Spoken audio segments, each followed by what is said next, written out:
شہر سے دور ایک سنسان وادی میں واقع تھا ایک پرانا اولڈ ہوم جسے دارالامان کہا جاتا تھا۔ یہ عمارت برطانوی دور کی بنی ہوئی تھی۔ دیواروں پر نمی کے نشانات اور کھڑکیوں سے آتی ہوائیں عجیب سی سرسراہٹ پیدا کرتی تھیں۔ اکثر لوگ کہتے تھے کہ یہاں کچھ غیر معمولی ضرور ہے۔ یہاں کی نگران مس ناہید عمر رسیدہ مگر سخت مزاج خاتون تھی۔ وہ پچھلے 30 سال سے اسی اولڈ ہوم میں کام کر رہی تھی اور ہر نئی نرس یا مددگار کو یہی کہتی تھی کہ یہاں صرف بوڑھے نہیں رہتے، کچھ یادیں بھی رہتی ہیں اور کچھ یادیں ہمیشہ ساتھ نہیں چھوڑتی۔ ایک دن اولڈ ہوم میں ایک نرس آئی، نام تھا اس کا آمنہ۔ وہ جوان، پرجوش اور ہر چیز کو سائنسی نظر سے دیکھنے والی لڑکی تھی۔ آمنہ نے ان باتوں کو محض افواہیں سمجھا اور کام میں مصروف ہو گئی۔ چند دن بعد آمنہ نے ایک کمرے کی صفائی کرتے ہوئے ایک پرانی گڑیا دیکھی۔ گڑیا کی آنکھیں نیلی، بال سنہری اور لباس پھٹا ہوا تھا، مگر اس کے چہرے پر ایک عجیب سی مسکراہٹ تھی۔ گڑیا کے گلے میں ایک لٹکتا ہوا کاغذ بندھا تھا جس پر لکھا تھا، مجھے مت جگاؤ، میں سوئی ہوئی ہوں۔ آمنہ نے ہنستے ہوئے وہ گڑیا اٹھا لی اور نانی اماں ہی کے کمرے میں رکھ دی، جو بہت بیمار اور کمزور تھی۔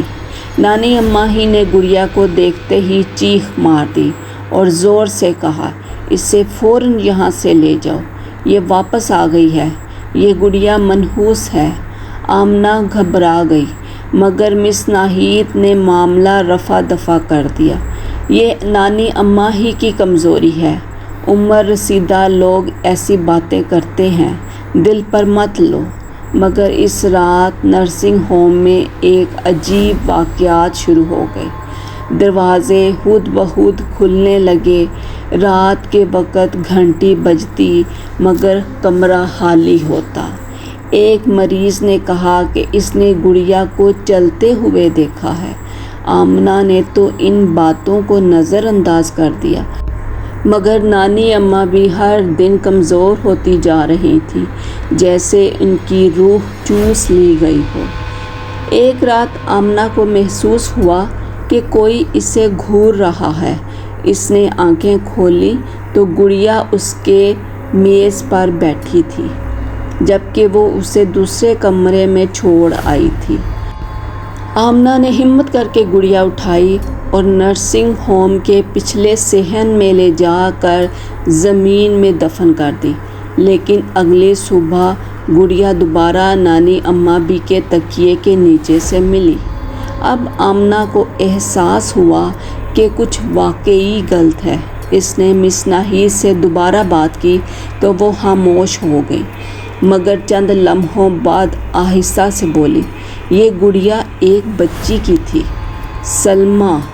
وہ یہاں کئی سال پہلے رہتی تھی، اس کے ماں باپ اسے چھوڑ گئے تھے۔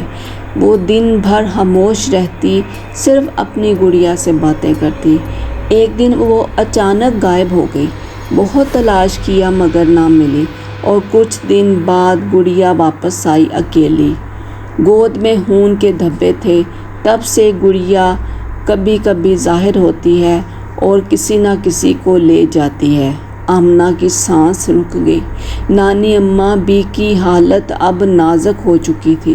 آمنہ نے فیصلہ کیا کہ اب اس گڑیا سے جان چھڑانی ہے۔ اس نے گڑیا کو اٹھایا، مگر جیسے ہی اس نے اسے ہاتھ لگایا، کمرہ اندھیرے میں ڈوب گیا۔ ایک سرد ہوا چلی اور دروازہ خود بخود بند ہو گیا۔ آمنہ کے کانوں میں ایک بچے کی آواز گونجی، تم نے مجھے جگایا، اب میں کھیلوں گی۔ آمنہ نے زور سے گڑیا کو فرش پر پٹکا، مگر گڑیا کے ہونٹوں پر مسکراہٹ گہری ہو گئی۔ اچانک آمنہ کی آنکھوں کے سامنے ایک سایہ نمودار ہوا، وہی بچی سلمیٰ، اس کی آنکھیں خالی اور چہرے پر دکھ بھری مسکراہٹ۔ میری ماں کہاں ہے؟ سلمیٰ کی آواز گونجی۔ آمنہ ساکت ہو گئی۔ اچانک سلمیٰ کا سایہ غائب ہوا اور گڑیا بھی۔ آمنہ بے ہوش ہو گئی۔ جب ہوش آیا تو وہ نرسنگ روم میں تھی۔ سب کچھ ٹھیک لگ رہا تھا، مگر نانی اماں بھی وہ دنیا چھوڑ چکی تھی۔ ان کے تکیے کے نیچے ایک بار پھر وہی گڑیا پڑی تھی۔ آمنہ نے نوکری چھوڑ دی اور شہر واپس چلی گئی، مگر کچھ ماہ بعد ایک اور نئی نرس اولڈ ہوم میں آئی اور اس نے ایک پرانی خوبصورت سی گڑیا دیکھی، نیلی آنکھوں والی، جس کے گلے میں ایک پرانا کاغذ بندھا ہوا تھا۔ مجھے مت جگاؤ، میں سوئی ہوئی ہوں۔